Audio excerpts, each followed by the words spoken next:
ایک مرتبہ کا واقعہ ہے کہ سلطان المشائخ خواجہ نظام الدین اولیاء محبوب الہی قدس اللہ تعالیٰ سرہ العزیز کی خدمت بابرکت میں ایک شخص حاضر ہوا مرید ہونے کی غرض سے۔ بیعت لینے کے لیے وہ شخص حضرت محبوب الہی قدس اللہ تعالیٰ سرہ العزیز کی خدمت بابرکت میں حاضر ہوا، حضرت کی محفل میں بیٹھا، آپ کے عمل کا، آپ کی گفتگو کا، آپ کے معاملات کا جائزہ لیتا رہا، آپ کی شخصیت کو پرکھتا رہا، غور سے آپ کے معاملات کو دیکھتا رہا۔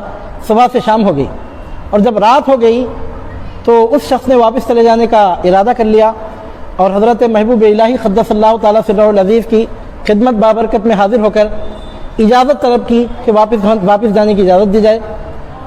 تو حضرت محبوب الہی نے پوچھا کہ کس طرح آنا ہوا تھا اور پھر واپس کیوں جا رہے ہو، وجہ کیا ہے؟ آخر جانے کی تو اجازت ہے، وجہ بتاتے جائیے کہ آئے کس لیے تھے، جا کیوں رہے ہیں؟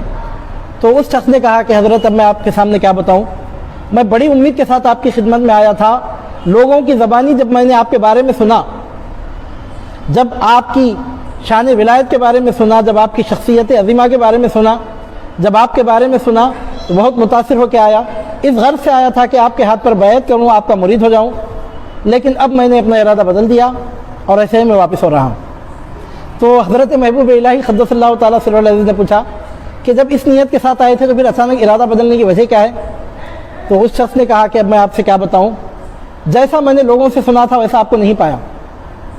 میں سمجھتا تھا کہ آپ کا وقت خوب عبادتوں میں گزرتا ہوگا، پورا دن آپ خلق سے کٹ کر کہیں گوشے میں اللہ اللہ ہو حق کی مشغولیت میں بیٹھتے ہوں گے، زبان پر اللہ کا نام رہتا ہوگا، لیکن میں یہ دیکھ رہا ہوں کہ الحمدللہ باجماعت نماز تو آپ نے ادا فرمائی، کوئی اعتراض تو نہیں ہے، باجماعت آپ نے نماز ادا فرمائی، مختصر عورت وظائف بھی آپ نے کیے، اس حد تک تو خیر مجھے کوئی اعتراض نہیں ہے، اور الحمدللہ آپ کی شخصیت پر کوئی اعتراض تو نہیں ہے، لیکن میں جیسا ایکسپیکٹ کرتا تھا ویسا تو میں نے آپ کو نہیں دیکھا۔ پورا دن آپ کا مخلوق میں گزر رہا ہے، یہ آ رہے ہیں آپ ان سے گفتگو کر رہے ہیں، وہ آ رہے ہیں آپ ان سے مل رہے ہیں، پورا دن آپ کے دن کا اکثر حصہ لوگوں سے ملنے میں گزر رہا ہے۔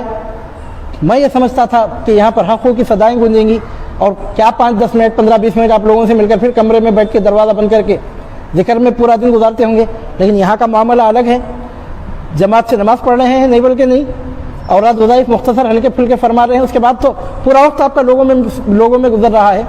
تو اب یہ منظر دیکھنے کے بعد مجھے بڑی مایوسی ہوئی، اجازت دے دیجئے کہ میں واپس چلے جانا چاہتا ہوں۔ تو حضرت محبوب الہی نے فرمایا کہ تم نے ہمارا دن دیکھا ہے، رات بھی دیکھ لو، اس کے بعد واپس چلے جاؤ۔ دن تو دیکھ لیا، رات بھی دیکھ لو، اس کے بعد تمہیں واپس جانے کی اجازت ہے۔ تو اس شخص نے خیال کیا ہوگا کہ شاید اب پوری رات مصلی بچھا کر نماز پڑھتے ہوں گے، کچھ بھی ایسا اس نے خیال کیا ہوگا۔ حضرت کے فرمانے کا انداز ایسا محسوس ہو رہا تھا کہ دن الگ ہے رات الگ ہے۔ آپ نے فرمایا کہ تم نے ہمارا دن دیکھا ہے، رات بھی دیکھ لو، اس کے بعد فیصلہ تمہارے ہاتھ میں ہے۔ تو وہ شخص رات میں رک گیا اور حضرت محبوب الہی قدس اللہ تعالیٰ سرہ العزیز کے معمولات پر غور کرنے لگا، یہاں تک کہ صبح ہوئی۔ تو پھر وہ شخص حضرت محبوب الہی کی بارگاہ میں حاضر ہوا اور حاضر ہو کر عرض کرنے لگا کہ سرکار اب مجھے آپ واپسی کی اجازت دیجیے، اب تو مجھے ٹھہرنا نہیں ہے، اب تو دن بھی دیکھ لیا رات بھی دیکھ لی، اب مجھے واپسی کی اجازت دیجیے۔ تو حضرت محبوب الہی نے فرمایا کہ رات میں تم نے کیا دیکھا؟ اسی لیے تو آپ نے اس کو رکایا تھا رات میں، یعنی مطلب یہ کہ وہاں سے اس کی تربیت شروع ہو گئی تھی، وہ جو رات کو آپ نے رکایا تھا گویا وہ تربیت کا آغاز تھا۔ حضرت محبوب الہی کی بارگاہ میں آ کر بول رہا ہے کہ مرید ہونے کے لیے آیا ہوں، ہندوستان کے سب سے بڑے پیر کی خانقاہ میں آ کر یہ کیسے ہو سکتا تھا کہ مرید ہوئے بغیر واپس چلے جائے؟ چنانچہ حضرت محبوب الہی نے فرمایا کہ تم نے دن دیکھا ہے، رات بھی دیکھتے جاؤ۔ تو شخص ٹھہر گیا، صبح ہوئی، اس کا ارادہ نہیں بدلا، حاضر ہو کر عرض کیا کہ اب تو رات بھی دیکھ لی، اب تو کچھ باقی نہیں رہا، اب تو مجھے چلے جانے کی اجازت دیجیے۔ تو آپ نے فرمایا کیا دیکھا رات میں، تم نے کیا دیکھا؟ تو اس شخص نے کہا کہ اب کیوں زبان سے کہلوا رہے ہیں سرکار، اب میں کیا بتاؤں زبان سے، کیا سمجھ کے آیا تھا اور میں آپ کو کیا دیکھ رہا ہوں؟ پورے ہندوستان میں لوگوں کی زبانوں پر آپ کی بزرگی کے چرچے ہیں، لیکن یہاں پر ویسا تو معاملہ مجھے تو دیکھنے میں نہیں آیا۔ تو آپ نے فرمایا دیکھنا کیا چاہتا، کیا دیکھا بتاؤ تو صحیح کہ تم نے کیا دیکھا۔ اس کو کھل کر بات کرنے کی اجازت دی۔ تو اس شخص نے کہا میں یہ سمجھتا تھا کہ آپ پوری رات مصلی بچھا کر نماز پڑھیں گے، لیکن میں نے دیکھا کہ عشاء کی نماز کے بعد مختصر اور رات وظائف میں مشغول رہے، پھر جا کر آرام سے آپ سو گئے، پھر تہجد کے وقت اٹھے، آخری وقت وہ بھی، اور اس کا 2 4 6 رکعت تہجد کی نماز 6 8 رکعت جتنی بھی آپ نے نماز پڑھنا تھا نماز پڑھی، پھر تھوڑی دیر اور رات وظائف میں مشغول ہوئے، پھر اس کے بعد فجر کی نماز آپ نے باجماعت ادا کی۔ اعتراض نہیں ہے آپ پہ، باجماعت آپ نمازیں پڑھ رہے ہیں، تہجد گزار ہیں اور رات وظائف کر رہے ہیں، لیکن آپ کی بزرگی کا جو چرچا لوگوں کی زبانوں پر جو شہرت ہے وہ تو یہاں پر دیکھنے میں وہ بات نہیں آئی. اب اس کے بعد جو اس کے دل میں جو کبر تھا, جو تکبر تھا, دل میں جو تکبر کا عنصر پنپ رہا تھا, وہ اس کی زبان پہ آیا. جو بات دل میں ہوتی ہے زبان پہ آئے بغیر رہتی نہیں.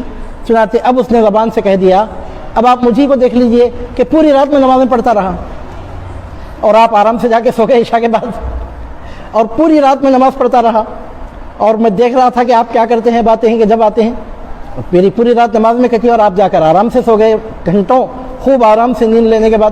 پھر اس کے بعد آ کر تہجد کے آخری وقت آپ نے تہجد پڑھی. اب میں کہ آپ کے مطلب اس کے بولنے کا یہ تھا, اب زبان سے ہر بات بولنے کی نہیں ہوتی, اس کے بولنے کا مطلب یہ تھا کہ عبادت میں تو میں آپ سے آگے ہوں. یہ پنپ رہا تھا تکبر کا عنصر اس کے قلب میں, جس کو حضرت محبوب الہی نے پکڑا. طبیب کا اصل کام کیا ہوتا ہے؟ تشخیص کرنا ہوتا ہے. دوا تو دوا ساز بھی دے سکتا ہے, دوا تو میڈیکل شاپ میں مل جاتی ہے. ڈاکٹر کا کام کیا ہوتا ہے؟ مرض کو پہچاننا. جب مرض پہچان لیا جائے تو دوا تو کیمیاگر بھی دے سکتا ہے. تو حضرت محبوب الہی نے اس کا مرض پکڑا, مرید ہونے کے لیے آیا تھا, اب ایسے ہی واپس جانا چاہ رہا تھا. اب ایسے ہی چلے جاتا تو بات الگ تھی, اجازت لینے کو آیا حضرت کے پاس, تو اجازت کیسے مل سکتی تھی؟ مکتب عشق کا انداز نرالا دیکھا, اس کو چھٹی نہ ملی جس کو سبق یاد ہوا. اب یہاں پہ رک کے ایک بات میں آپ کے سامنے عرض کر رہا ہوں, اگر اس شخص نے رات بھر اس طرح نماز پڑھی تو خلاف سنت تھا وہ طریقہ. حضرت محبوب الہی نے عشاء کی نماز کے بعد چند گھنٹے کے لیے جو استراحت فرمائی, یہ حضور نبی کریم صلی اللہ علیہ وسلم کی سنت کی پیروی ہے. اللہ رب العزت نے قرآن میں حضور نبی کریم صلی اللہ علیہ وسلم کو حکم دیا کہ پوری رات آپ جاگ کر عبادت نہ کریں, آدھی رات یا اس سے کچھ کم زیادہ آپ عبادت کریں, اور بقیہ حصہ, شروع کا حصہ رات کا آرام کریں, استراحت کریں. اللہ کا حکم ہے یہ سید المرسلین صلی اللہ علیہ وسلم کو. کیا حضور نبی کریم صلی اللہ علیہ وسلم کی سنت سے بہتر کسی کے اس میں کوئی پیروی ہو سکتی ہے, کوئی بہتری ہو سکتی ہے؟ کیا پیروی کا قابل نمونہ کسی کے عمل میں ہے؟ قرآن مجید میں حکم ہو, اعوذ باللہ من الشیطان الرجیم, یا ایھا المزمل قم اللیل الا قلیلا نصفہ او انقص منہ قلیلا او زد علیہ ورتل القرآن ترتیلا. یہ حکم نبیوں کے امام, رسولوں کے تاجدار, امام العابدین, سید الساجدین صلی اللہ علیہ وسلم کے لیے ہے. اگر حضرت محبوب الہی نے چند گھنٹے کے لیے استراحت فرمائی تو کون سی غلطی آپ نے کی؟ یہ تو حضور نبی کریم صلی اللہ علیہ وسلم کی سنت کی پیروی ہے. اللہ تعالیٰ نے سرکار صلی اللہ علیہ وسلم کو حکم دیا, اے مزمل رات کو تھوڑا قیام کیجئے, قم اللیل الا قلیلا, رات کو تھوڑا قیام کیجئے, نصفہ آدھی رات قیام کیجئے, او انقص منہ او زد علیہ, یا اس سے کچھ یا کم زیادہ. یعنی مطلب ہے کہ پوری رات عبادت مت کیجئے, آدھی رات یا کچھ کم زیادہ عبادت کیجئے, اور بقیہ وقت آرام کیجئے. یہ اللہ رب العزت کی جانب سے حضور نبی کریم صلی اللہ علیہ وسلم کو حکم تھا. اور حضرت محبوب الہی کے ہاتھ پر اگر وہ بیعت کرنے کے لیے آیا تھا تو کیا کمی اس نے دیکھی؟ حضرت محبوب الہی کے پاس با جماعت نماز ادا ہو رہی ہے, اوراد وظائف بھی پڑھ رہے ہیں, اتنی مصروفیات کے باوجود, خدمت خلق کے اس اعلیٰ ترین مقام پہ فائز رہنے کے باوجود, مریدین کی تربیت کا جو معاملہ ہے وہ آپ کے ذمہ ہے. ہزاروں لوگوں کا خانقاہ میں آنا جانا, آپ 50 سے 100 آدمیوں سے ایک دن میں مل کے دیکھیے آپ کہ کیسی طبیعت میں چڑچڑاہٹ پیدا ہوتی ہے. ہزاروں لوگوں کا روزانہ آنا جانا, اور آپ پورے صبر و تحمل سے, پورے وقار سے, پورے اطمینان سے ہر آنے والے کو اس کا پورا ٹائم دیتے, اس سے گفتگو کرتے.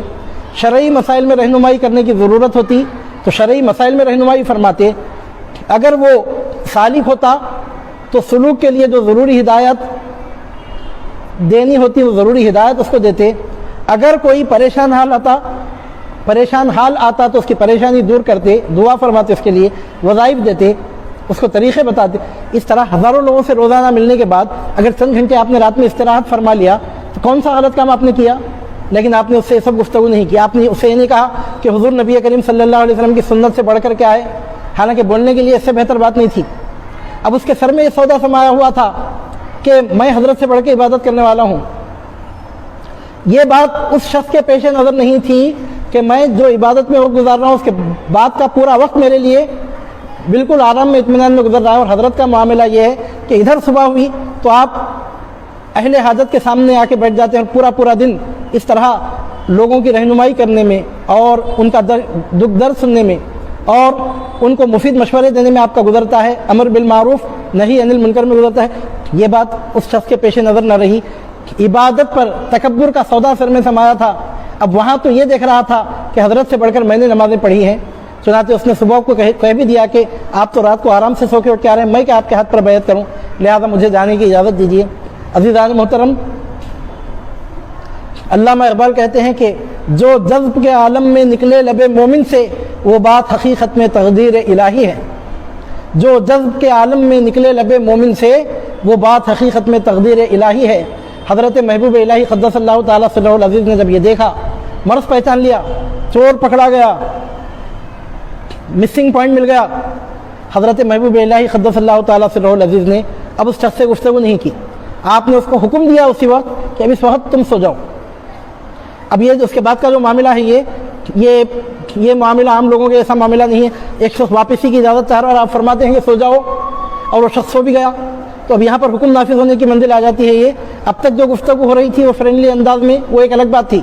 اب آپ نے زور ولایت لگا کر اس کو حکم دیا، یعنی اللہ رب العزت کے حکم کی طرح اللہ تعالیٰ کے حکم سے اولیاء کا حکم نافذ ہوتا ہے۔ آپ نے اس شخص کو حکم دیا کہ اب سو جاؤ تم۔ اب وہ شخص پلٹا کے جواب نہیں دے سکا کہ میں واپس جانے کے لیے آیا ہوں اور آپ مجھے سونے کا حکم، یہ نہیں بول سکا۔ آپ نے فرمایا سو جاؤ۔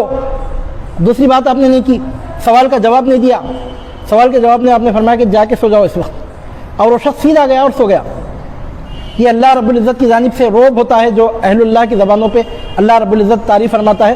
آپ نے فرمایا کہ سو جاؤ، وہ شخص گیا، سو گیا تو خواب میں کیا دکھتا ہے کہ آسمان سے کہ اس کے سر پر ایک چمچماتا ہوا چراغ اس کے سر کے قریب ہے، اس کے سر کے قریب ایک نور ہے۔ وہ شخص خواب میں دیکھ رہا ہے سونے کے بعد کہ اس کے سر کے قریب ایک نور ہے جو چمچماتے ہوئے چراغ کے مانند ہے، ایک مدھم سی روشنی ہے، ایک نور پایا جا رہا ہے اس کے سر پر۔ اور خواب میں کیا دیکھتا ہے کہ حضرت محبوب الہی قدس اللہ تعالیٰ سرہ العزیز کے سر پر سے ایک نور کی ایسی شعاعیں پھوٹ رہی ہیں کہ جو زمین سے لے کر آسمان تک، آسمان سے لے کر آپ کے سر انور تک پائی جا رہی ہیں، اطراف و جوانب کو منور کیے ہوئے ہیں۔ اس کے سر پر جو خود اپنے سر پر جو نور دیکھ رہا ہے وہ چمچماتے ہوئے چراغ کے مانند دھندلا سا نور ہے۔ اور حضرت محبوب الہی کے سر اقدس پہ کیا دیکھتا ہے کہ زمین سے لے کے آسمان تک ایک نور کا حالہ ہے، نور کی شعاعیں پھوٹ رہی ہیں اور ایک نور ہی نور نظر آ رہا ہے جو چاروں طرف پھیلا ہوا ہے، جس کی روشنی خوب ظاہر ہو رہی ہے۔ اس کے بعد وہ شخص خواب سے بیدار ہوا تو دل کی دنیا بدل گئی۔ جو مسنگ پوائنٹ تھا اس کا علاج ہوا۔ اب اس کو سمجھ میں آیا کہ معاملہ کیا ہے۔ رات کو یہ بول رہا تھا کہ واپس جانے کی اجازت دیجیے، صبح کو آ کر پھر یہی کہا تھا۔ جب آپ نے سونے کا حکم دیا، حقیقت جب خواب میں منکشف ہوئی، حضرت محبوب الہی کی خدمت بابرکت میں حاضر ہوا، عرض کرنے لگا کہ حضرت مجھے آپ اپنا مرید بنا لیجیے۔ اب 2 گھنٹے پہلے یہ بول کے گیا، سونے سے پہلے گھنٹہ 2 گھنٹے پہلے کہ مجھے جانے کی اجازت دیجیے۔ اب تو میں نے دن بھی دیکھ لیا، رات بھی دیکھ لی، اب کیا باقی بچا؟ مجھے جانے کی اجازت دیجیے۔ جب حکم پا کے سو گیا، خواب میں جب یہ منظر نظر آیا، بیدار ہوا، وضو کر کے حضرت محبوب الہی کی خدمت بابرکت میں حاضر ہوا، عرض گزار ہوا سرکار مجھے آپ مرید بنا لیجئے، مجھے سلسلے میں داخل کر لیجئے۔ تو حضرت محبوب الہی قدس اللہ تعالیٰ سرہ العزیز نے پوچھا کہ فیصلہ تو تمہارا واپسی کا تھا، پھر اچانک ارادہ کیسے تبدیل ہوا؟ تو شخص نے کہا سرکار بڑی غلطی ہوئی، میں یہ سمجھ رہا تھا کہ میں آپ سے افضل ہوں، میرے سر میں یہ وسوسہ سمایا ہوا تھا کہ آپ سے پڑھ کر میں نے نمازیں پڑھی ہیں، لہذا جو مجھ سے کم نمازیں پڑھنے والے ہیں میں ان کے ہاتھ پر بیعت کیوں کروں، یہ سمجھ رہا تھا میں، اور اس وجہ سے میں نے ایسا کہا تھا۔ اور اب جو میں بیعت کا ارادہ کیا ہوں تو اس کی وجہ یہ ہے کہ اللہ رب العزت نے آپ کے مقامات و مراتب سے مجھے باخبر کیا ہے، ابھی مجھے بشارہ ہوا، ایسا میں نے خواب دیکھا۔ تو حضرت محبوب الہی نے مرید کرنے سے پہلے اس کو خواب کی تعبیر سنائی۔ آپ نے فرمایا کہ تم نے اپنے سر کے پاس جو چمچماتے ہوئے چراغ کو دیکھا، جو نور کو تم نے مدھم سے نور کو جو چمچماتے ہوئے چراغ کی طرح اپنے سر پر جو تم نے دیکھا، وہ تمہاری عبادتوں کا نور تھا۔ جو رات بھر تم نے سوئے بغیر خلاف سنت پوری رات جگ کر جو تم نے عبادت کی، وہ اس کا نتیجہ تھا کہ وہ چمچماتے ہوئے چراغ کی شکل میں نظر آ رہا تھا۔ اور میرے سر پر جو نور تم نے دیکھا وہ در حقیقت ولایت کا نور تھا، وہ جو چمکتا ہوا چراغ تمہارے سر پر تھا وہ عبادت کا نور تھا، اور میرے سر پر جو تم نے نور کا سلسلہ دیکھا، روشن سلسلہ زمین سے آسمان تک، وہ در حقیقت ولایت کا نور ہے۔ اس کے بعد حضرت محبوب الہی نے فرمایا کہ ولایت اس چیز کا نام نہیں ہے کہ آدمی لوگوں سے قطع تعلق کر کے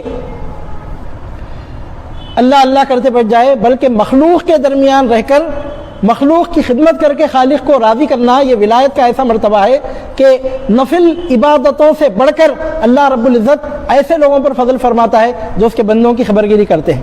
اس کے بعد حضرت محبوب الہی قدس اللہ تعالیٰ سرہ العزیز نے اس شخص سے مخاطب ہو کر فرمایا کہ میں نے اگر رات میں کچھ دیر آرام کیا اور اس کے بعد تہجد پڑھی تو اس میں غلط بات کیا ہے؟ تم نے رات بھر عبادت پڑھی، تمہاری عبادت کس کام کی کہ تم مصلی پر عبادت میں ٹھہرے ہوئے تھے اور تمہاری پوری توجہ میری طرف تھی کہ میں 1 بجے آؤں گا کہ 1:30 بجے آؤں گا کہ 2 بجے آؤں گا کہ 2:30 بجے آؤں گا، سر تو سجدے میں ہے اور صنم لاپتہ، خامخواہ سر جھکانے سے کیا فائدہ؟ ایسی عبادت کس کام کی کہ ساجد سجدے کی حالت میں ہے، مصلی مصلی پر ہے، لیکن پورا خیال اللہ کی طرف نہیں ہے، دوسرے لوگوں کے معاملات کی طرف ہے۔ ان کی کون سی غلطی پکڑوں، ان میں کیا نقص نکالوں، ان میں کیا ڈھونڈوں، ان کے بارے میں کیا تنقید کروں، ان پر کیا اعتراض کروں۔ مولانا روم فرماتے ہیں کہ ایسے لوگوں کی مثال مکھی کے مانند ہے کہ جو پورے صحت مند جسم کو چھوڑ کر ایسی جگہ جا کر بیٹھتی ہے کہ جہاں پر زخم ہوتا ہے، پورے حسین و جمیل جسم کو چھوڑ کر زخم پہ جا کر مکھی بیٹھتی ہے۔ تو حضرت محبوب الہی نے فرمایا تم نے رات بھر نماز پڑھی، ٹھیک ہے، بہت اچھا کام کیا، لیکن مجھے بتاؤ کہ اس طرح کی عبادت کس کام کی کہ تمہاری توجہ اللہ رب العزت کی طرف نہیں ہے، میری طرف ہے کہ میں کب آنے والا ہوں، کتنی دیر میں نماز پڑھنے والا ہوں، کتنی دیر میں اوراد کرنے والا ہوں، کتنی دیر میں وظائف کرنے والا ہوں۔ اس کے بعد حضرت محبوب الہی نے فرمایا کہ ایسی نماز سے کہ خیال چو طرف بھٹک رہا ہو، ایسی نماز سے وہ چند رکعت نماز بہتر ہے جس میں بندے کو محبوبیت حاصل ہو جائے۔ وہ ایک سجدہ جسے تو گراں سمجھتا ہے 1000 سجدوں سے دیتا ہے آدمی کو نجات۔ اگر کوئی 1000 رکعت نماز پڑھے اور نماز اگر قبول نہ ہو تو کون سے کمال کی بات ہے؟ اگر کوئی 2 رکعت نماز پڑھے، 2 رکعت نماز اگر قبول ہو گئی وہ قابل تعریف بات ہے۔